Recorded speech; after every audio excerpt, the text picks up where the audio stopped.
So what I'm going to share with you today are the top 5 epoxy resin mistakes and how to avoid them. To be honest, the better the quality of resin that you use, the less likely you are to have problems. So the first one is measuring. It is so important to get this right. And sometimes we think, well, actually, we got it right because we used the right measurements, but it's still not cured properly. And that can often be due to the type of measuring jug that you're using. I used to buy the larger ones of these, the plastic measuring cups with the measurements all along them. When I did a check on them, the measurements were so far out that I thought I was getting a 1-to-1 mix, and I wasn't. I was getting a 1-to-75, and that can really affect your resin curing over a period of time. So make sure that your measuring cups are accurate, and then you'll get an accurate measure. Now, I've got a kit. I've partnered with T Expert for this because it was frustrating me so much, and this is the kit. It's not expensive at all. It's well worth it. It's all good quality products in here. And there's something exciting that comes with it as well, which is this mat, which I'll show you in a second. But what you get in here is you get 2 round silicone jugs, and the measurements on these are very, very accurate. The round ones make it much easier as well to mix your resin and make sure that you've got all the edges. But also 4 of these little tiny jugs and 2 medium jugs, nitrile gloves because they're important, a little silicone scraper, some little silicone pens for moving bits about and popping little bubbles, and this jug here. Now, I'm sure you've seen me in my previous videos before we launched this kit using this, and it is awesome. One of the best jugs I've ever used. Again, really accurate measurements on there, and it takes a nice lot of resin if you want to mix up a nice lot of resin. Whenever you're mixing your resin, always put a marker by where you want it. So if I was doing a 2-to-1 in here and I wanted 200 mils, I'd put a little mark there with 100 and a little mark there with the 200. So I know that A and B have got to come up to there. And then when I mix it, I try to get my eye line level with where I'm pouring, because if you're looking down at an angle, you're not actually getting or seeing an accurate measurement. You also get quite a lot of the nice stirrers and some pipettes in there, along with this awesome mat. Now, we've all seen mats before when they've come with kit. Let's be honest, they are so tiny, they don't cover up your work surface. And this mat has specifically been chosen because it is glossy one side. So if you want to work and get on your mat and get a glossy finish, you can. And it's a matte mat on the other side. Not only that, but it has my little logo on it and Steve McDonald on it. Look how big that is. It covers my whole work area. I will link it in the description below. So measuring is really, really important, because if you don't measure properly, you risk the resin not curing. You risk the resin also flash curing, which means curing too much if you've got too much hardener in it. So I want to mix up 100 milliliters of resin now. So what I'm going to do is quickly mark this here and mark this here so I know how much I need to mix up. And then I'm going to show you why it's important not only to measure it correctly, but also how to mix it correctly. So the first thing is to read your instructions on your bottle, and if it says to mix by volume, then that's fine to mix by volume. But if it says to mix by weight, then again that is really important, because some resins will come with their part A or their part B being a lot heavier than their actual part A or B, vice versa. So it's really important to follow whichever route it is. The other thing is, always make sure that your resin isn't cold, because if it's cold, what will happen is it won't mix properly. You'll get lots of bubbles in it, and it can cause some problems with curing. It needs to be about 70 degrees Fahrenheit. I'll put that up in Celsius on the screen. And when you're mixing, if you're using a spatula, then the best thing to do is go in there and keep your spatula down to the bottom of your jug and mix slowly, and mix for the amount of time that it says you need to mix it for. Under mixing, what will happen is it will cause you to have unmixed spots of part A and B, and then when you cure, you'll have soft spots and it won't cure properly, or your resin will stay sticky. I can look at my resin now because I'm quite experienced, and I can see when it's fully mixed, because it kind of changes its color and it changes its feel. But if you're not that experienced at the moment, then mix it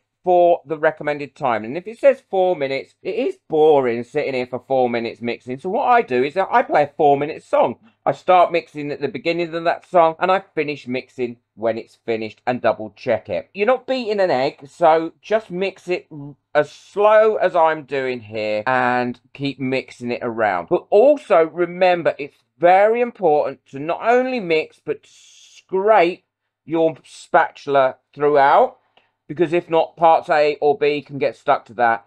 And constantly scrape the sides and scrape the bottom as well, because that way you're removing any of the part A and part B that are stuck to the sides and the bottom, and will now get mixed into your resin. Once you've done that, you can speed up a little bit and then just mix this through. Keep repeating those steps. If you're like me, when you're mixing resin, you want to use every last drop of that resin. So when you've finished, you scrape it out and scrape those sides into your mold. Now, if you've got unmixed resin stuck to those sides and that bottom, or your spatula, you're going to have problems with it curing, because you're going to have unmixed resin in there. And I'm confident that that has been mixed thoroughly. What I'm going to do is add a little bit of mica powder to it. And now I'm going to show you why I always say, whenever you use a silicone mold, always use a long neck lighter to pop bubbles and never a torch. Now, I know there are people out there that argue with me, oh, I've got away with it, or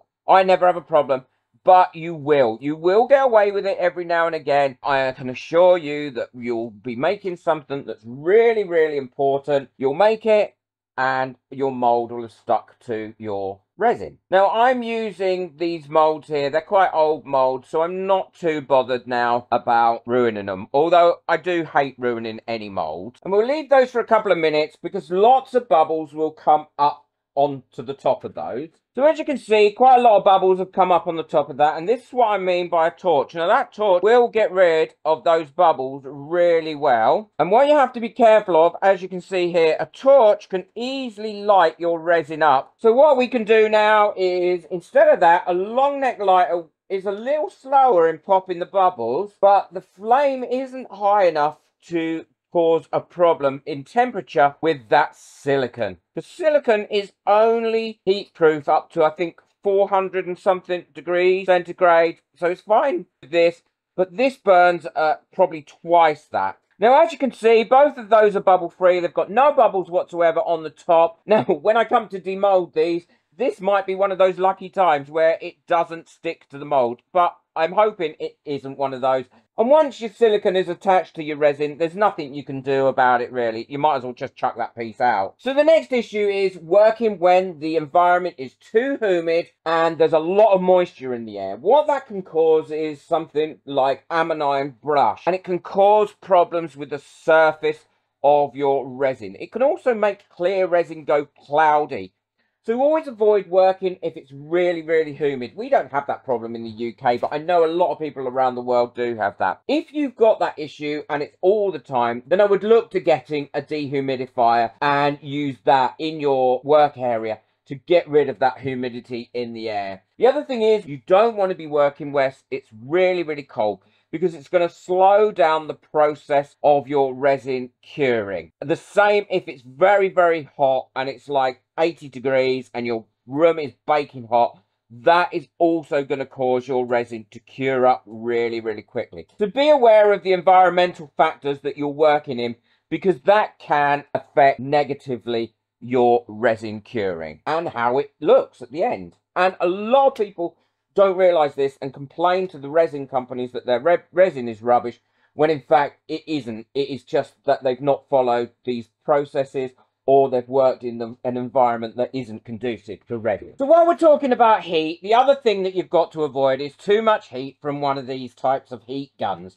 Now, if you're like me and you do a lot of picture pours, or you do a lot of coating of pictures with clear resin, you might be tempted to move it around with one of these heat guns. And it's a brilliant tool and it works really well. But what you don't want to do is have it so it's too hot, because if you do, it'll ruin the actual surface. It pops bubbles wonderfully, but it will create additional problems for you, and I'll show you what that's going to look like. Oh, look at that. I am so clumsy, and that is why it's really important to have some good quality wipes near you so you can wipe up messes. And my goodness, thank God I do. And I use, and this is not sponsored by these people in any way, shape or form, I use big wipes because I found recently they are the best wipes that you can possibly use. They clean your molds up. So here's an extra tip for you. And you can get it off your hands or skin if you get it on your hands and skin. And it cleans your mats up lovely. And one of those wipes lasts me a couple of hours at least. And it's so annoying when you've done a picture, especially if you're doing a clear coat, and then you've got this like, looks like a film all over it. Some people call it ammonine blush. It isn't actually ammonine blush. And I'll tell you what it is in a minute. So I've got one here that controls the temperature. I can control the temperature of. So at the moment, it's right the way down. I've got it on super speed. And as you can see, even on cool, that's still a little bit of warmth to it. I can move my resin around. But if I turn it up slightly, still not too hot. And again, I can move my resin round. It will burst any bubbles that are in there. And it's not going to cause the problem. Look how easy that's moving that resin. Moving it lovely, even though it's not on a real hot heat. Now what I'm going to do is turn it right up to the high temperature and finish it off. And when it cures, you'll be able to see what I mean. Because what actually happens is, while you're using too hot a temperature, you are causing a massive exothermic reaction to happen in that resin. And the actual top of the resin will cure much, much quicker than the bottom. And it'll give you streaks and little lines and everything as well. Well, these have cured now, and we can have a look at the difference. So this is the one I did with the lighter. Again, no bubbles on the top, so it got rid of them all, and it's nice and finished there. This is an old coaster, so it's not going to give you a really glossy finish. So let's have a look at this. It did catch, and that's where it caught, and that is down to heat. So now, not only is that coaster mold ruined, but so is that coaster. It didn't catch as bad as it can catch sometimes, but look at that. If it's embedded in the resin, then there's nothing you're going to do about it. And this is one of the major mistakes. That mold is completely ruined now, and you won't be able to use that for coasters. So this is all cured as well. And what you can see on there, I'm not sure if the camera is picking it up. There are ripples all over this, and it doesn't give you such a clean finish. Oh, there's a good shot of them. So here, there's the ripples, and that is because the resin was overheated and it cured really quickly on here, and it's made those ripples. It also can encourage these, which are called fish eyes. I know that it's partly where I've scraped it, but because the resin cured really quickly around there, then it doesn't allow it to find its own level again. So I hope you've enjoyed this. These are definitely 5 things to avoid when you're using resin. If you'd like more tips and tricks like this in videos to help you with your resin work, then let me know in the comments below. Boot that like button, hit that subscribe button, but most of all, enjoy your resin. Take care. Bye.